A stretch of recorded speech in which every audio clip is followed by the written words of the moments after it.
का माझा गेले अनेक दिवसापासून जनसन्मान यात्रा सुरू आहे आणि आम्ही साधारण पहिल्यांदा टप्प्यामध्ये राष्ट्रवादी काँग्रेस पक्षाचे जिथं जिथं उमेदवार मागच्या निवडणुकीला निवडून आलेले होते त्या ठिकाणी जातोय। आज आमचा काटोलला पण आहे आणि नागपूरमध्ये पण आहे।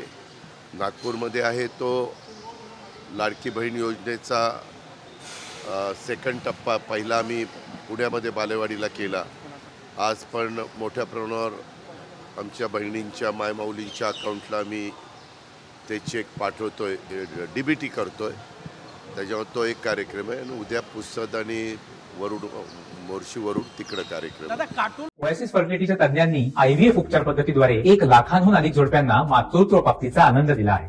मोफत अपॉइंटमेंट बुक करण्यासाठी आजच संपर्क साधा। मध्ये तुमची यात्रा, याचा अर्थ असा होता की काटोलवर दावा केला तुम्ही लढणार। एक मिनिट, आम्ही अजून एकत्र त्या ठिकाणी एक पहिली आमचा राऊंड झालेला आहे।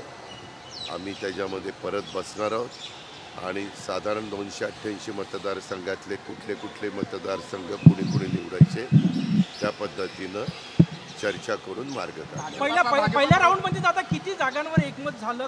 मी एक मिनिट, ज्या दिवशी आमचं सगळं होईल त्यावेळेस मस्तपैकी तिघं मिळून प्रेस कॉन्फरन्स घेऊन सांगू। हे आता इलेक्टिव्ह मेरिट निकष आहे। मला बाकीचं काही बोलायचं नाही। मला माझ्या पुरतं बोला, त्यांनी असं केलं त्यांनी तसं केलं, मला काही कुणाशी घेणं देणं नाही। मी जनसन्मान यात्रेच्या सुरुवातीलाच ठरवलेलं आहे, मला कुणावर टीका करायची नाही। मला कुणी काही बोललं तर माझ्या अंगाला काही भुकं पडत नाही। माझं काम मी काम करतो, मी कामाचा माणूस आहे आणि आज चांगल्या योजना अर्थसंकल्पाच्या माध्यमातून महाराष्ट्रातल्या जनतेला सर्व जाती धर्माच्या समाजाला देण्याचा प्रयत्न आम्ही केलेला आहे। ते सांगण्याचं काम आमचं चालू आहे।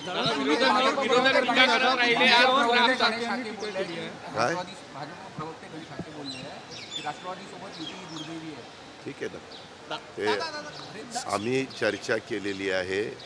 हे अमित भाईंशी, मोदी साहेबांशी, देवेंद्रजींशी या सगळ्यांशी चर्चा केलेली आहे।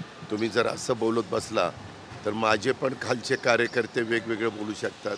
हे बोलण्यात काही त्याला फार आम्ही महत्त्व देत नाही। माझं काम चालू आहे। धन्यवाद।